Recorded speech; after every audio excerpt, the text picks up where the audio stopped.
আজকের যারা ক্ষমতায় আছে তারা কি গণতান্ত্রিক পদ্ধতিতে নির্বাচিত হয়েছে? একটু কথা বলতে হবে। গণতান্ত্রিক পদ্ধতিতে নির্বাচিত হয়েছে? হয়নি। আজকের ক্ষমতায় আসার জন্য, এই পট পরিবর্তনের জন্য সাধারণ ছাত্র জনতা, গ্রাম থেকে উঠে আসা সাধারণ ধর্মপ্রাণ মুসলমান, তাদের কুরবানি, তাদের জীবন সবচেয়ে বেশি গেছে। যেমন আপনাদের রংপুর বিভাগের আবু সাইদ, তাদের মধ্যে ন্যূনতম দিনের জ্ঞান আছে বলেই রংপুর বিভাগের আবু সাইদের বাবা বলেছে যেন আমার ছেলের কোনো ভাস্কর্য তৈরি না হয়, মূর্তি তৈরি না হয়। এবং আবু সাইদের ফেসবুক পোস্টে গেলে দেখবেন বহু বক্তব্য শায়েখ আব্দুর রাজ্জাক বিন ইউসুফের শেয়ার দেওয়া আছে, এখনো গিয়ে চেক করতে পারেন। এবং আমি আমাদের মাসিক আল ইতিসামের সম্পাদকীয়তেও তুলে ধরেছি নভেম্বর মাসের। তো এই যে হাজার হাজার ছাত্র জনতা, ধর্মপ্রাণ মানুষ জীবন দিল, কিন্তু বর্তমান রাষ্ট্র ক্ষমতায় তাদের কোনো ক্ষমতা দেখতে পান নাই। তাহলে বর্তমান রাষ্ট্র ক্ষমতা কাদের কাছে আছে? এনজিও আলাদের কাছে আছে। এই জন্য কেউ কেউ এই সরকারকে একত্রিত করে নাম দিয়েছে এনজিও গ্রাম সরকার, মানে ব্রাক এনজিও আর গ্রামীণ ব্যাংক, তো এনজিও গ্রাম সরকার।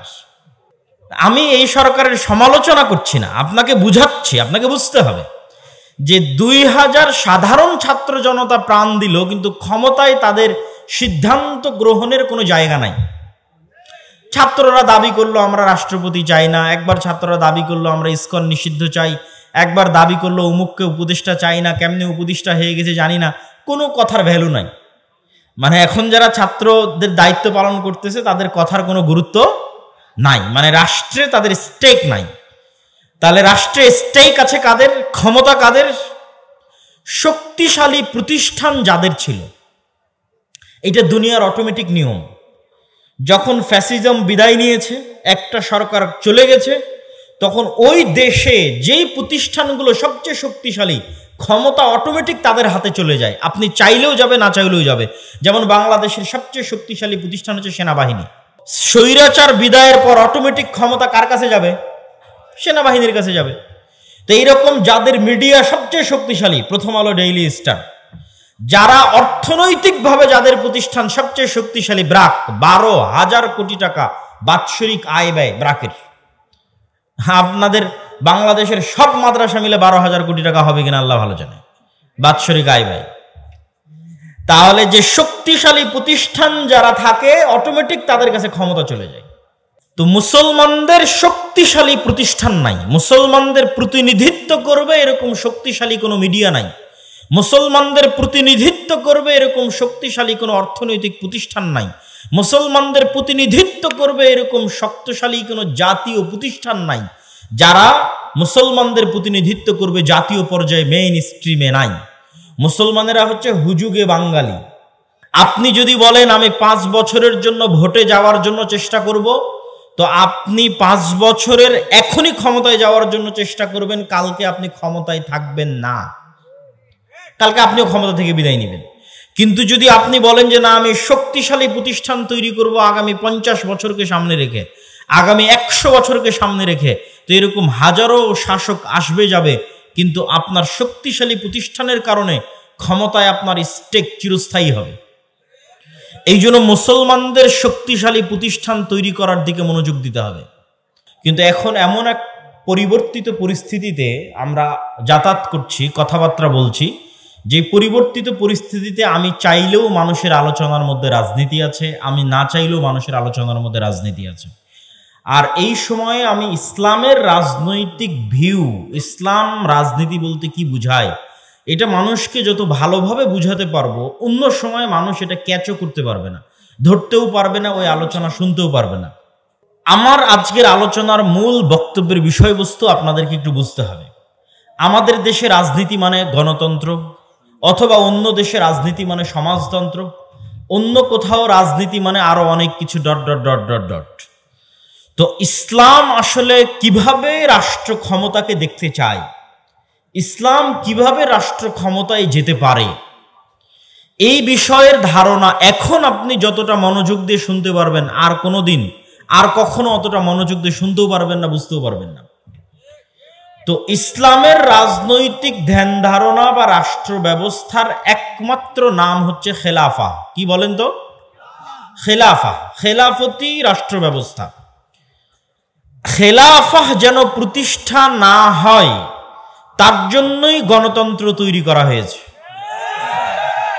খেলাফা যেন প্রতিষ্ঠিত না হয় তার জন্যই সমাজতন্ত্র তৈরি করা হয়েছে। খেলাফা যেন প্রতিষ্ঠিত না হয় তার জন্যই ধর্মনিরপেক্ষ মতবাদ প্রতিষ্ঠা করা হয়েছে। খেলাফা যেন প্রতিষ্ঠিত না হয় তার জন্য লিবারালিজম, উদারনৈতিক, সেকুলারিজম ইত্যাদি বিভিন্ন তন্ত্রমন্ত্রের প্রচার এবং প্রসার করা হয়েছে। তাহলে যেই তন্ত্রমন্ত্রের জন্মই হলো ইসলাম যেন ক্ষমতায় না যেতে পারে, সেই জন্য সেই তন্ত্রমন্ত্র দিয়ে কিভাবে ইসলাম প্রতিষ্ঠা হবে? সেটিকে তো তৈরি করা হয়েছে যেন ইসলাম ক্ষমতায় না যেতে পারে। তো তাহলে বলবেন যে আপনারা বক্তব্য দিতে আসলেই এগুলোর বিরোধিতা করেন, তাহলে ইসলাম ক্ষমতায় যাবে কিভাবে? আর এগুলো কেন ভ্রান্ত সেটি আমরা বুঝবো কিভাবে? সম্মানিত উপস্থিতি, আজকের যারা ক্ষমতায় আছে তারা কি গণতান্ত্রিক পদ্ধতিতে নির্বাচিত হয়েছে? একটু কথা বলতে হবে। গণতান্ত্রিক পদ্ধতিতে নির্বাচিত হয়েছে? হয়নি। আজকের ক্ষমতায় আসার জন্য, এই পট পরিবর্তনের জন্য সাধারণ ছাত্র জনতা, গ্রাম থেকে উঠে আসা সাধারণ ধর্মপ্রাণ মুসলমান, তাদের কুরবানি, তাদের জীবন সবচেয়ে বেশি গেছে। যেমন আপনাদের রংপুর বিভাগের আবু সাইদ, তাদের মধ্যে ন্যূনতম দিনের জ্ঞান আছে বলেই রংপুর বিভাগের আবু সাইদের বাবা বলেছে যেন আমার ছেলের কোনো ভাস্কর্য তৈরি না হয়, মূর্তি তৈরি না হয়। এবং আবু সাইদের ফেসবুক পোস্টে গেলে দেখবেন বহু বক্তব্য শায়েখ আব্দুর রাজ্জাক বিন ইউসুফের শেয়ার দেওয়া আছে, এখনো গিয়ে চেক করতে পারেন। এবং আমি আমাদের মাসিক আল ইতিসামের সম্পাদকীয়তেও তুলে ধরেছি নভেম্বর মাসের। তো এই যে হাজার হাজার ছাত্র জনতা, ধর্মপ্রাণ মানুষ জীবন দিল, কিন্তু বর্তমান রাষ্ট্র ক্ষমতায় তাদের কোনো ক্ষমতা দেখতে পান নাই। তাহলে বর্তমান রাষ্ট্র ক্ষমতা কাদের কাছে আছে? এনজিও আলাদের কাছে আছে। এই জন্য কেউ কেউ এই সরকারকে একত্রিত করে নাম দিয়েছে এনজিও গ্রাম সরকার, মানে ব্রাক এনজিও আর গ্রামীণ ব্যাংক, তো এনজিও গ্রাম সরকার। আমি এই সরকারের সমালোচনা করছি না, আপনাকে বুঝাচ্ছি। আপনাকে বুঝতে হবে যে 2000 সাধারণ ছাত্র জনতা প্রাণ দিল, কিন্তু ক্ষমতায় তাদের সিদ্ধান্ত গ্রহণের কোনো জায়গা নাই। ছাত্ররা দাবি করলো আমরা রাষ্ট্রপতি চাই না, একবার ছাত্ররা দাবি করলো আমরা ইসকন নিষিদ্ধ চাই, একবার দাবি করলো অমুককে উপদেষ্টা চাই না, কেমনে উপদেষ্টা হয়ে গেছে জানি না, কোনো কথার ভ্যালু নাই। মানে এখন যারা ছাত্রদের দায়িত্ব পালন করতেছে তাদের কথার কোনো গুরুত্ব নাই, মানে রাষ্ট্রে তাদের স্টেক নাই। তাহলে রাষ্ট্রে স্টেক আছে কাদের? ক্ষমতা কাদের? শক্তিশালী প্রতিষ্ঠান যাদের ছিল। এটা দুনিয়ার অটোমেটিক নিয়ম।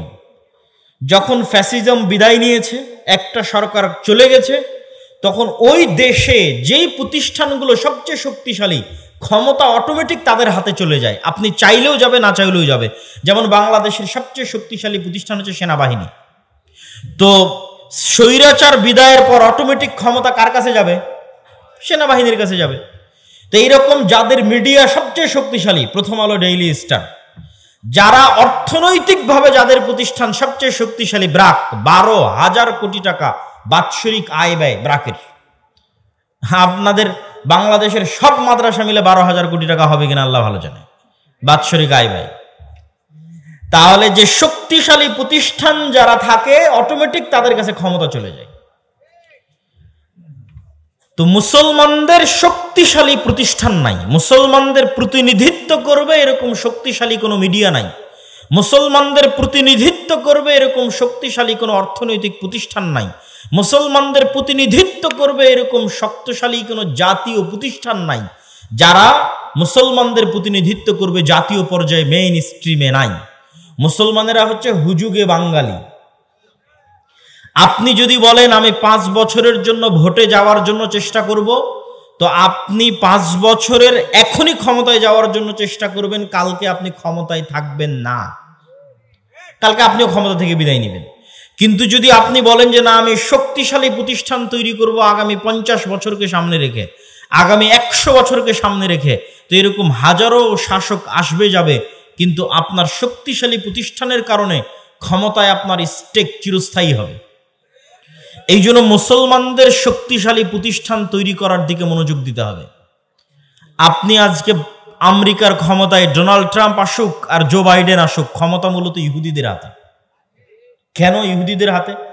জো বাইডেনও ক্ষমতায় আসতে চাইলে ইহুদি মিডিয়া ব্যবহার করতে হবে, ডোনাল্ড ট্রাম্পও ক্ষমতায় আসতে চাইলে ইহুদি মিডিয়া ব্যবহার করতে হবে। বাইডেন ক্ষমতায় আসতে চাইলেও টাকা ইহুদি ব্যাংকের কাছ থেকে, কোম্পানির কাছ থেকে নিতে হবে। ট্রাম্প ক্ষমতায় আসতে চাইলেও টাকা ইহুদি কোম্পানি, ইহুদি ব্যাংকের কাছ থেকে নিতে হবে। ফলত ক্ষমতায় কে আসলো সেটি ধর্তব্য নয়। ভোটে না দাঁড়িয়েও, নির্বাচন না করেও শুধু শক্তিশালী প্রতিষ্ঠান থাকার কারণে আমেরিকার একচ্ছত্র ক্ষমতার মালিক হচ্ছে ইহুদিরা। তাদের সংসদে কোনো প্রতিনিধিত্ব না থাকার পরেও তারা শক্তিশালী, তারা পাওয়ারফুল। সম্মানিত উপস্থিতি, তাহলে মুসলমানদের করণীয় কি কি হতে পারে? আপনি এই মাসের নভেম্বর মাসের মাসিকালে ইতিসাম যদি পড়েন, তাহলে হেডিং দেওয়া আছে ইসলামের সামগ্রিক বিজয় যেভাবে সম্ভব।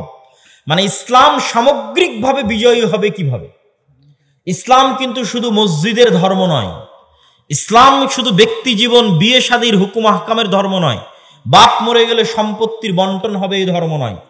ইসলামের সকল দৃষ্টিভঙ্গি আছে, ঠিক ইসলামের রাজনৈতিক দৃষ্টিভঙ্গি আছে যার নাম খেলাফা। খেলাফার সবচেয়ে বড় মূলনীতি হচ্ছে সত্যবাদিতা, ন্যায়পরায়ণতা। কি বললাম বলেন তো? সত্যবাদিতা এবং ন্যায়পরায়ণতা, এই দুটো ইসলামী রাষ্ট্র ব্যবস্থার সবচেয়ে বড় মূলনীতি। মুসলমানেরা কখনোই আল্লাহর দয়ায় রাষ্ট্র ক্ষমতায় যেতে পারবে না যতক্ষণ না মুসলমানেরা নিজেরা সত্যবাদী না হয়, মুসলমানেরা নিজেরা ন্যায়পরায়ণ না হয়। আপনি সত্যবাদী ন্যায়পরায়ণ না হয়ে জান্নাতে যেতেও পারেন। কিভাবে? মিথ্যা বললেন বলে আল্লাহর কাছে ক্ষমা চাইলেন, আল্লাহ যদি ক্ষমা করে দেয়। অন্যের হক নষ্ট করলেন, করে তার কাছেই ক্ষমা চাইলেন, ভাই তোমার হক নষ্ট করেছি, মাফ করে দাও, সে যদি ক্ষমা করে দেয়, তো আপনি জান্নাতে যেতে পারবেন। কিন্তু মিথ্যা বলে, অন্যায় করে মুসলমান আল্লাহর দয়ায় রাষ্ট্র ক্ষমতায় যেতে পারবে না। কেন পারবে না আল্লাহর দয়ায় মুসলমান রাষ্ট্র ক্ষমতায় যেতে? এই পুরো পৃথিবীর একচ্ছত্র ক্ষমতার মালিককে। কুলিল্লাহুম্মা মালিকাল মুলকি তুতিল মুলকা মান তাশা ওয়া তানজিউল মুলকা মিম্মান তাশা। আল্লাহ এই পৃথিবীর একচ্ছত্র ক্ষমতার মালিক, যাকে ইচ্ছা তাকে রাজত্ব দেন, যাকে ইচ্ছা তার কাছ থেকে রাজত্ব ছিনিয়ে নেন। ছিনিয়ে নেওয়া মানে লোহাকে চট বা ছালার মধ্যে ঢুকানোর পর লোহাকে টান দিলে যেমন চট ছালার ছাল বাকলা উঠে আসে, এটার নাম ছিনিয়ে নেওয়া। আল্লাহ এভাবে রাষ্ট্র ক্ষমতা ছিনিয়ে নেয়। চিরস্থায়ী রাষ্ট্র ক্ষমতার মালিক আল্লাহ, বাকি সবাই ক্ষণস্থায়ী। তো আল্লাহ পৃথিবী চালায় কি দিয়ে? আল্লাহর সবচেয়ে বড় গুণ হচ্ছে ইন্নী হারামতু যুলমা আলাইয়া, আমি অত্যাচারকে আমার উপর হারাম করেছি। অথচ আমি আজিজ, মানে মহাপরাক্রমশালী, যা ইচ্ছা তাই করতে পারি, যা ইচ্ছা, কেউ জিজ্ঞেস করার নাই, এখনই যা ইচ্ছা তাই করতে পারবে। করে না কেন? আজিজুন হাকিম, ক্ষমতা থাকার পরেও তিনি প্রজ্ঞাময়, এই জন্য ন্যায় বিচার করেন। প্রত্যেকটা বান্দা, পশু পাখি, কীট পতঙ্গ, পঙ্গপাল, সবার সাথে আল্লাহ কি করেন? ন্যায় বিচার করেন। আর এই পুরো পৃথিবী তিনি নিষ্ঠার সাথে, সঠিক মানদণ্ডের সাথে, সূর্যকে কখন উঠতে হবে, চন্দ্রকে কখন ডুবতে হবে, রাত কখন হতে হবে, দিন কখন হতে হবে, বৃষ্টি কখন হতে হবে, কে কখন মারা যাবে, কার কখন জন্ম হবে, প্রত্যেকটা বিষয় পুঙ্খানুপুঙ্খ রূপে সাজানো আছে এক নিখুঁত মানদণ্ডে, ন্যায় বিচারে, ন্যায় নিষ্ঠার সাথে, সত্যবাদিতার সাথে আল্লাহ পৃথিবী চালান। এখন আপনি চাচ্ছেন ইসলামের নামে ক্ষমতা, মানে আপনাকে কার দয়ায় ক্ষমতায় আসতে হবে একটু বুঝেন। আমি চাচ্ছি যে আমি ইসলামের নামে ক্ষমতায় যাব, মানে ইসলামকে ক্ষমতায় নিয়ে যাব। তো আমাকে কার দয়ার দরকার হবে? আল্লাহর দয়া। তো আল্লাহ তার ক্ষমতা বন্টন করে রেখেছেন ন্যায় পরায়ণতা, ন্যায় বিচারের সাথে। আর আপনি আপনার বোনের সম্পত্তি দিয়েছেন ওই জায়গাতে যেখানে জমির দাম কম, দিয়েছেন না দেননি? আপনি আপনার বোনের সম্পত্তি আপনার বোন আপনাকে না বলে বিক্রি করে দিয়েছে, এই জন্য মন খারাপ করে বোনকে আপনি আর আপনার বাড়িতে জায়গা দেন না। তো আল্লাহ ওই সম্পত্তি আপনার বোনকে দিয়ে গেছে, কিন্তু এই সম্পত্তির উপর আপনি অধিকার খাটাচ্ছেন। আপনি হচ্ছেন অন্যায়পরায়ণ। আপনি বোনের কাছে ক্ষমা নিয়ে জান্নাতে যেতে পারলেও আল্লাহ কোনোদিন আপনাকে রাষ্ট্র ক্ষমতা দিবেন না। গোলামই থাকবেন। অসংখ্য পদে পদে মুসলমানেরা রাষ্ট্র ক্ষমতায় যেতে পারছে না কেন? মুসলমানেরা মনে করেছে আমি বাহ্যিক যে ইবাদতগুলো আছে, বাহ্যিক ইবাদতগুলো দিয়ে মানুষকে ফাঁকি দিব, আল্লাহকে ফাঁকি দিব। এর নাম মুনাফিকি। এর নাম কি? মুনাফিকি। বাহ্যিক ইবাদত কি? সালাত, সিয়াম, হজ, যাকাত, এগুলো বাহ্যিক ইবাদত। সে আসলে চোর, সে আসলে মিথ্যুক, সে আসলে বাটপার, কিন্তু সেই বাহ্যিক ইবাদত দিয়ে তার মুনাফিকি ঢাকতে চায়। রাসূলুল্লাহ সাল্লাল্লাহু আলাইহি ওয়াসাল্লাম বলেছেন, আরবাউন মান কুন্না ফীহ, চারটা বৈশিষ্ট্য যার মধ্যে থাকবে, মুনাফিকান খালিসা, সে নিখুঁত মুনাফিক। এক, ইযা হাদ্দাসা কাযাবা, কথা বললে মিথ্যা বলে। ওয়া ইযা ওয়া'আদা আখলাফা, ওয়াদা করলে ভঙ্গ করে। ওয়া ইযা তুমিনা খানা, আমানত রাখা হলে খেয়ানত করে। আমানত কি? ওসির দায়িত্ব আমানত, ডিসির দায়িত্ব আমানত, প্রধানমন্ত্রীর দায়িত্ব আমানত, প্রিন্সিপালের দায়িত্ব আমানত। আপনি ভাই, এটাও আমানত। আপনি পিতা, এটাও আমানত। আপনি মেম্বার, চেয়ারম্যান, এটাও আমানত। আপনি এসিল্যান্ড, সাব রেজিস্ট্রার, এটাও আমানত। এই প্রত্যেকটা দায়িত্ব হচ্ছে আমানত। আমানতের খেয়ানত করে। এরা হচ্ছে খাঁটি মুনাফিক। তো এই যে খাঁটি মুনাফিক, এই মুনাফিকিটা ঢাকতে ও হজ করতে যায়। বুঝেননি মনে হয় আমার কথা? খাঁটি মুনাফিক, কিন্তু মুনাফিকি ঢাকতে জালসার অতিথি হয়ে দান করে নিজেকে দানবীর দেখাতে চায়।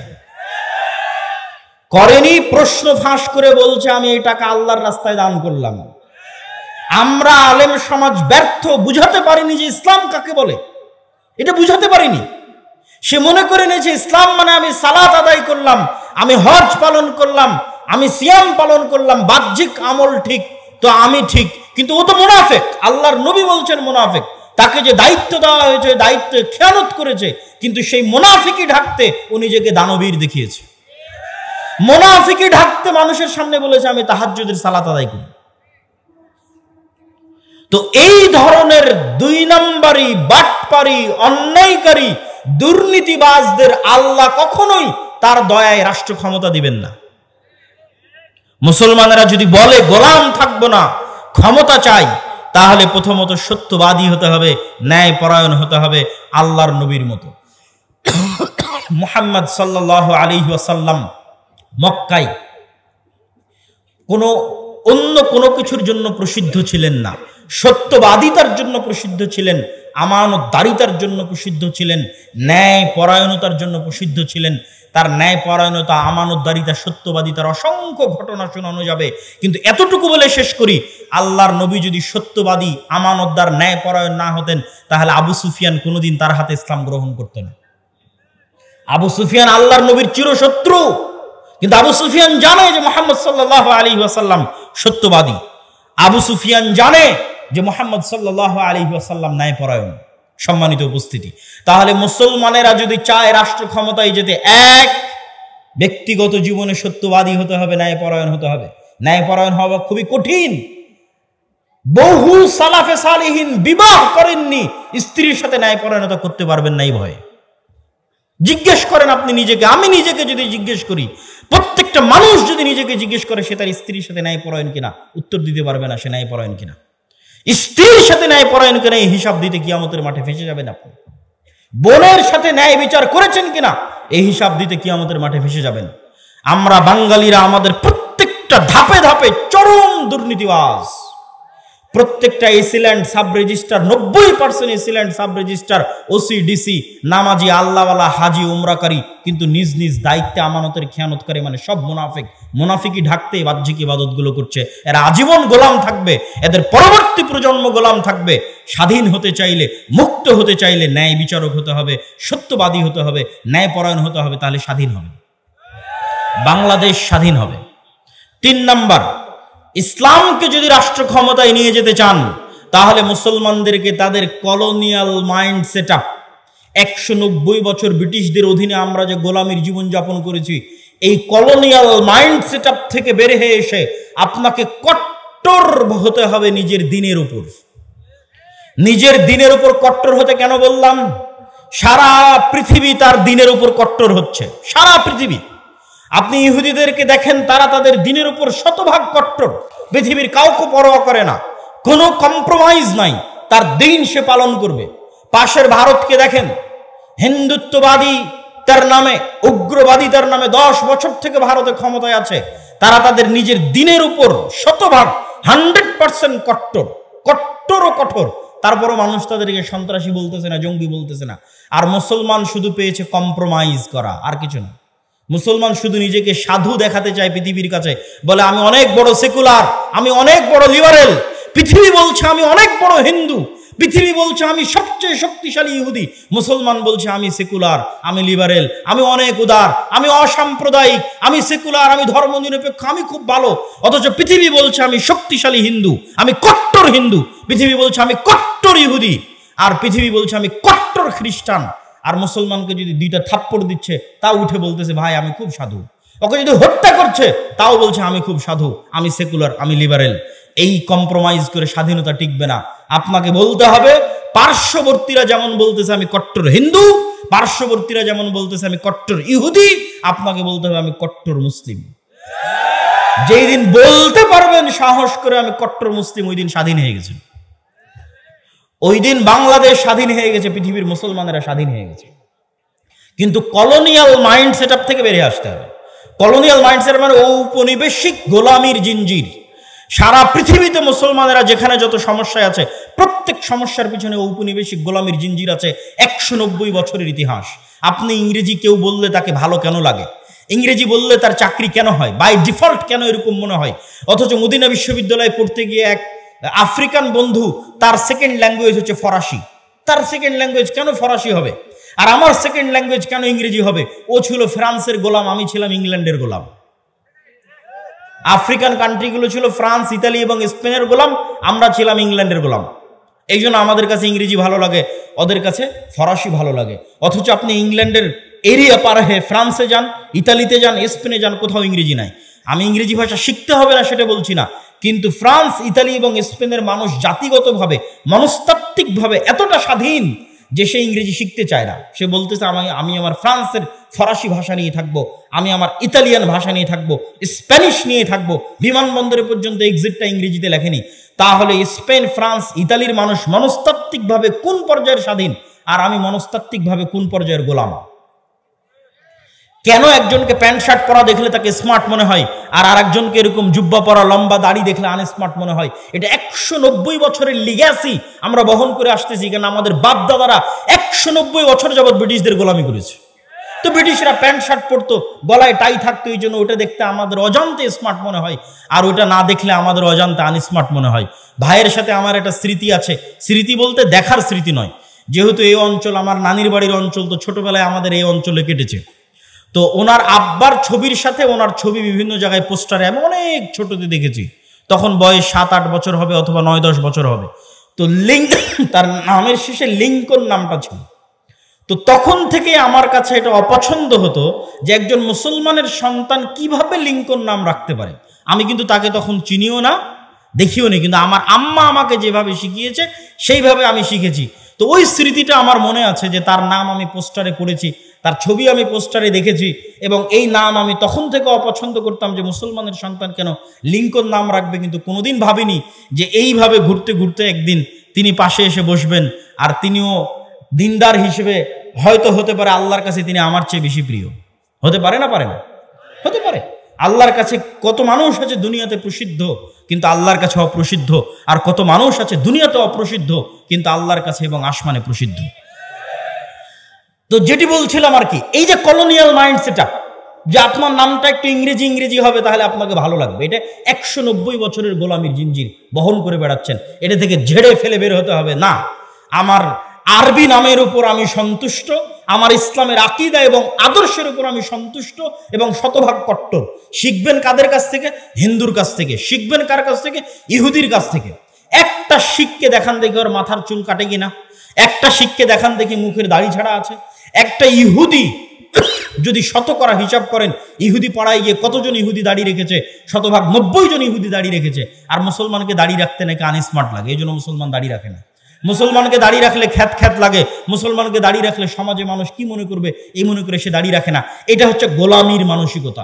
এই গোলামির মানসিকতা থেকে যখন বের হয়ে কট্টর হবেন, আমার নবী দাড়ি রেখেছে আমিও দাড়ি রাখবো, তাতে মরি বাঁচি মরবো, তখন সেদিন স্বাধীন। সেই দিন বাংলাদেশ স্বাধীন, আপনি স্বাধীন। তার আগ পর্যন্ত গোলামির জিঞ্জির আপনার গলায় এবং আমার গলায়। সম্মানিত উপস্থিতি, তো যেটি বলতে চাচ্ছিলাম যে বাংলাদেশ বা আমাদেরকে যদি আমরা চাই যে রাষ্ট্র ক্ষমতা ইসলাম যাক, তাহলে তার সারমর্ম হিসেবে 3টে বা 4টে পয়েন্ট, তারপরে আরো কিছু বক্তব্য দিব গুরুত্বপূর্ণ বর্তমান চলমান কিছু বিষয়, সেটি তো আপনাদের কিছু শিক্ষণীয় আছে। তো সারমর্ম 4টে বিষয় কি কি রাষ্ট্র ক্ষমতায় যদি যেতে চান। 1 নাম্বার, আপনাকে বুঝতে হবে যত তন্ত্র মন্ত্র আছে এগুলো তৈরি করা হয়েছে ইসলাম যেন রাষ্ট্র ক্ষমতায় না যায়। তাহলে আপনাকে আপনার ঈমান বাঁচাতে এই তন্ত্র মন্ত্রকে অস্বীকার করতে হবে। কি করতে হবে? অস্বীকার করতে হবে। আমাই ইয়াকফুর বিত্তাগুত, যেমন ইব্রাহিম আলাইহিস সালাতু ওয়াস সালাম বলেছিল কাফারনা বিকুম, শোনো তোমরা যার ইবাদত করো, তোমরা যেই সমস্ত মূর্তি পূজার ইবাদত করো তোমাদেরকে, আর তোমাদের এই মূর্তি পূজাকে আমি কুফরি করলাম, কাফের হয়ে গেলাম, তোমাদের এই মূর্তি পূজার অস্বীকার করলাম। আপনাকে এইভাবে অস্বীকার করতে হবে যে আমি গণতন্ত্রের কাফের, আমি সেকুলারিজমের কাফের। তাহলে আপনার ঈমান বাঁচবে, ঈমান ঠিক থাকবে, আকীদা ঠিক থাকবে। তো আমি ঈমান এনেছি কিসের উপর? ইসলামিক খেলাফত ব্যবস্থার উপর। আর বাকি যত তন্ত্র মন্ত্র আছে এগুলোর আমি কাফের, এগুলো অস্বীকার করি ওপেন প্রকাশ্যে। কেননা এগুলোর অস্বীকারের মধ্যে ইসলামের ক্ষমতার উত্থান আছে, আর এগুলোর অস্বীকারের মধ্যে ইসলামের ক্ষমতার, এগুলো অস্বীকার না করলে ইসলামের ক্ষমতার উত্থান নাই। 2, আপনাদেরকে ব্যক্তিগত জীবনে সত্যবাদী এবং ন্যায়পরায়ণ হতে হবে, না হলে আল্লাহর দয়ায় আল্লাহ আপনাকে ক্ষমতা দিবে না। আল্লাহ জালেমকে, মিথ্যুককে ক্ষমতা দেয় না, আল্লাহ ন্যায়পরায়ণ সত্যবাদীকে তার দয়ায় ক্ষমতা দেয়। আপনার সালাত সিয়াম তখনই কাজে লাগবে যখন আপনার সালাত সিয়াম মুহাম্মদ সাল্লাল্লাহু আলাইহি ওয়াসাল্লামের মতো হবে। আপনি তো মুনাফেক অবস্থায় সালাতে দাঁড়িয়েছেন, বোনকে সম্পত্তিতে ভাগ দেননি মানে মুনাফেক অবস্থায় সালাতে দাঁড়িয়েছেন। আর আল্লাহর নবী শতভাগ সত্যবাদী ন্যায়পরায়ণ অবস্থায় সালাতে দাঁড়িয়েছে, অন্তর পরিষ্কার অবস্থায় সালাতে দাঁড়িয়েছে। আপনি যেদিন ওইভাবে অন্তর পরিষ্কার অবস্থায় সালাতে দাঁড়াতে পারবেন, সত্যবাদী ন্যায়পরায়ণ হয়ে সালাতে দাঁড়াতে পারবেন, সেই দিন আপনার এই সালাতের পাওয়ার থাকবে, আপনার এই হজের পাওয়ার থাকবে, আপনার এই দ্বীনের দাওয়াতের পাওয়ার থাকবে। 3, কলোনিয়াল মাইন্ড সেটআপ থেকে বের হয়ে আসতে হবে। আর বক্তব্যের শেষাংশে এসে যেটি বলবো যে বর্তমানে বাংলাদেশে যে সমস্যা চলতেছে, ইসকন চলছে না এখান থেকে আমার এবং আপনার শিক্ষা আছে, এই সমস্যা থেকে আমার এবং আপনার শিক্ষা আছে। এই সমস্যা থেকে আমার এবং আপনার শিক্ষা কি? ইসকন নামক যে সংগঠন বর্তমান বাংলাদেশে চলমান আছে, এই ইসকন মূলত হিন্দু ধর্মীয় শ্রী চৈতন্যের মতবাদকে প্রমোট করে, যেটিকে বলা হয় বৈষ্ণব শাখা, হিন্দু ধর্মের বৈষ্ণব শাখা। আর শ্রী চৈতন্যকে কেউ বলে যে তিনি নিজে শ্রীকৃষ্ণ, আর কেউ বলে যে শ্রী চৈতন্য মূলত শ্রীকৃষ্ণের ভক্ত ছিলেন। তো এই ধারাটার মূল বক্তব্য কি? এই ধারাটার শ্রী চৈতন্যের মূল বক্তব্য হচ্ছে হিন্দুদের মধ্যে যে জাতপাতের ভেদাভেদ আছে, হিন্দুদের মধ্যে জাতপাতের ভেদাভেদ আছে, ব্রাহ্মণ, ক্ষত্রিয়, শূদ্র, এরকম 4টে ভাগে তারা বিভক্ত। তার মধ্যে সবচেয়ে সম্মানিত অংশটা হচ্ছে ব্রাহ্মণ, যারা তাদের দাবি অনুযায়ী তাদের ভগবানের মাথা থেকে সৃষ্টি হয়েছে, নাউজুবিল্লাহ। তো এই নিম্নবর্ণের হিন্দুদের কোনো অধিকার হিন্দু সমাজে ছিল না, ফলত নিম্নবর্ণের হিন্দুরা দলে দলে ইসলাম গ্রহণ করেছে।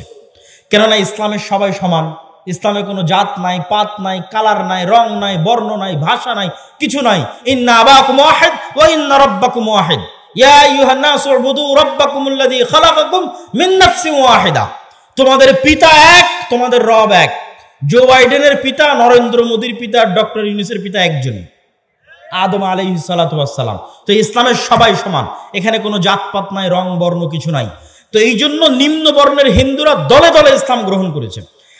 নিম্ন বর্ণের হিন্দুদেরকে ইসলাম থেকে ঠেকাতে, নিম্ন বর্ণের হিন্দুদেরকে পাওয়ারফুল করার জন্য, হিন্দু সমাজে তাদের একটা জায়গা তৈরি করার জন্য শ্রী চৈতন্যের মতবাদের আবির্ভাব হয়, যেটিকে হিন্দু ধর্মের বৈষ্ণব শাখা বলে।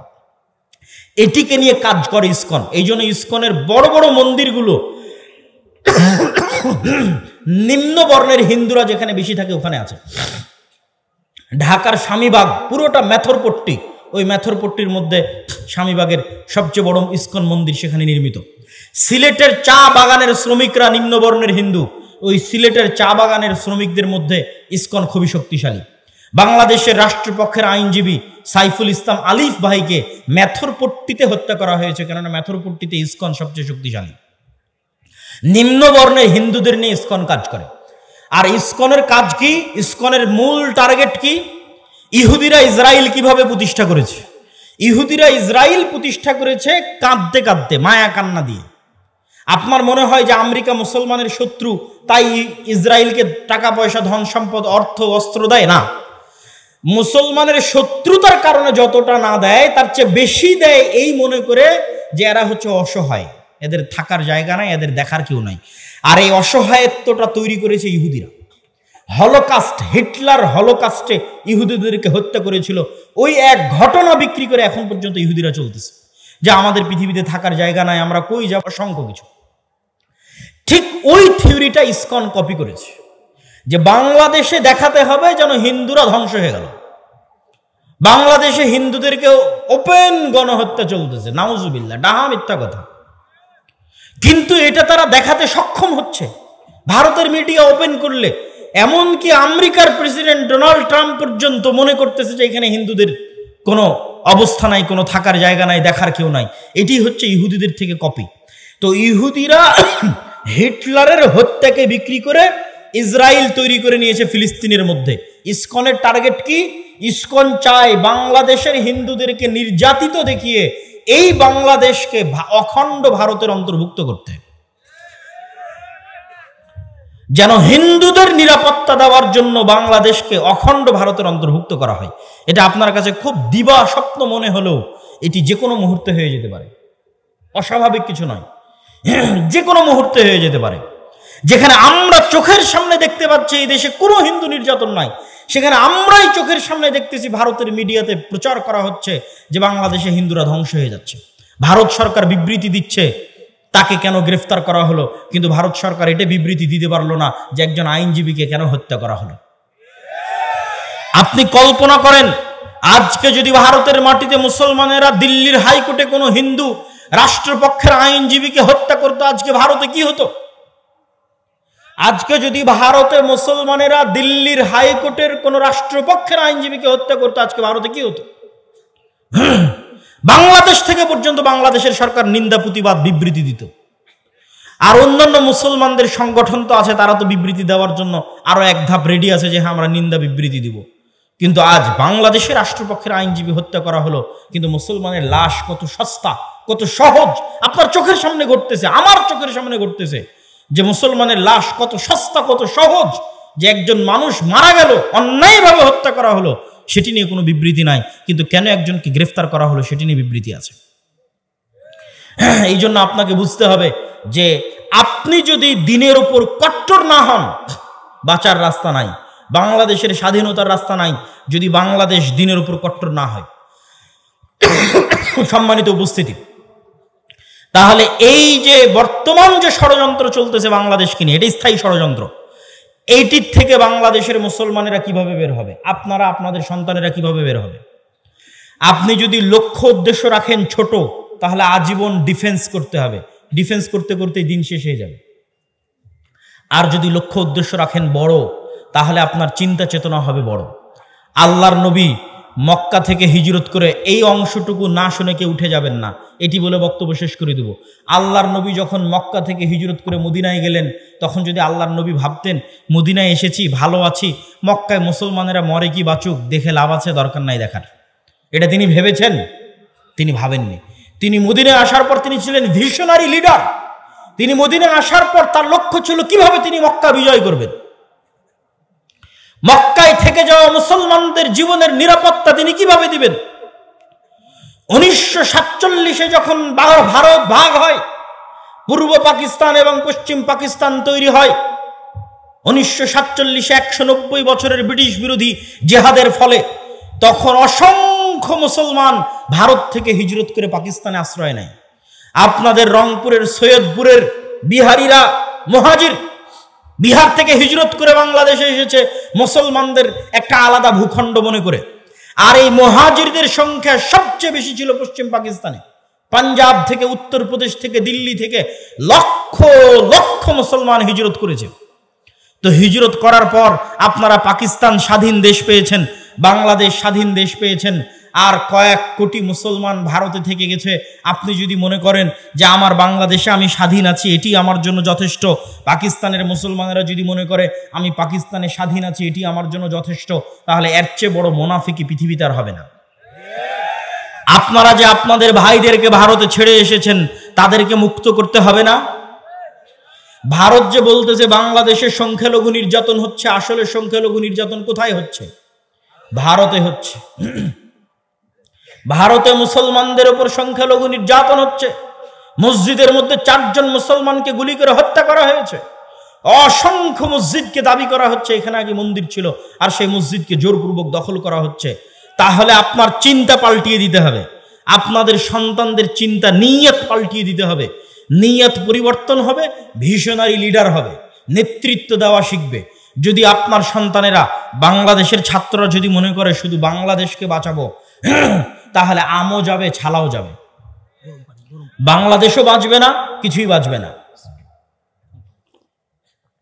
আর যদি বাংলাদেশের মানুষেরা মনে করে যে বাংলাদেশ তো বাঁচাবো বাঁচাবো, ভারতে অত্যাচারিত মাজলুম মুসলমানদেরকেও বাঁচাবো ইনশাআল্লাহ, তাহলে আপনি ভিশনারি লিডার হয়ে গেলেন, আপনি নেতা হয়ে গেলেন। আপনার লক্ষ্য দূরদৃষ্টি সম্পন্ন। যেই দিন আপনার লক্ষ্য এরকম হয়ে যাবে, আপনার বাংলাদেশও বাঁচবে, ভারতের মুসলমানেরাও বাঁচবে।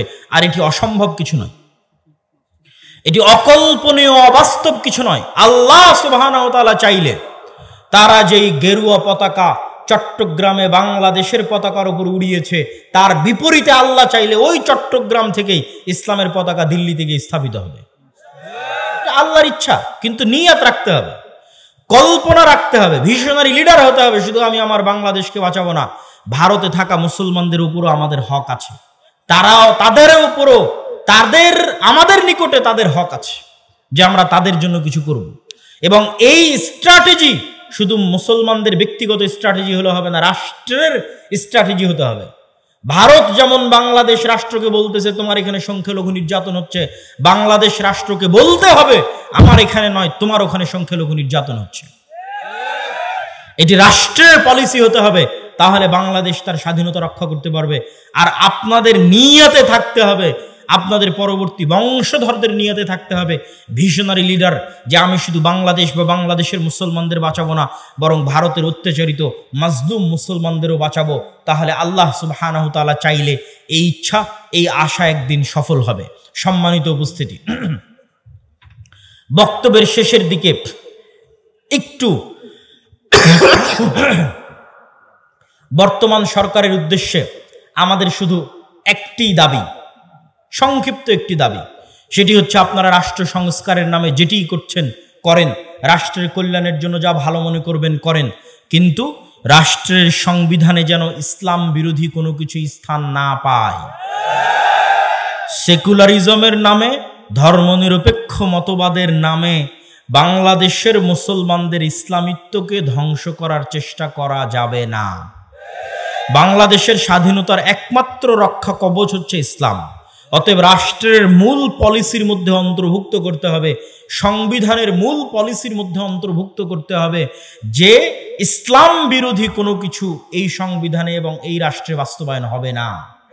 দ্বিতীয়ত, যে সমস্ত মুসলমানেরা চায় যে তারা শরিয়া অনুযায়ী ফাইসালা নিবে, তাদের জন্য আলাদা শরিয়া কোর্ট স্থাপনের সুযোগ দিতে হবে।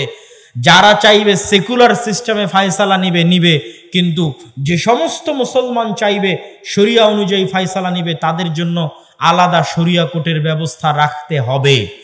আর রেড লাইন কি, লাল দাগ কি? যেহেতু এনজিও সরকার, এই জন্য এই রেড লাইনের কথা বলতে আমরা বাধ্য। সেটি হচ্ছে LGBTQ, সমকামিতা। এটি হচ্ছে রেড লাইন। যদিও এখন আমেরিকায় যারা ক্ষমতায় এসেছে, ডোনাল্ড ট্রাম্প এবং ইলন মাস্ক, তারা নিজেরাও সমকামিতা এবং পরিবার বিরোধী কার্যকলাপের বিরোধী। ইলন মাস্ক নিজে পরিবার বিরোধী কার্যকলাপের শিকার, টুইটারের মালিক। ইলন মাস্কের ছেলে তার বাপকে হুমকি দিয়েছে যে আমাকে যদি ছেলে থেকে মেয়ে না করা হয় আমি আত্মহত্যা করব।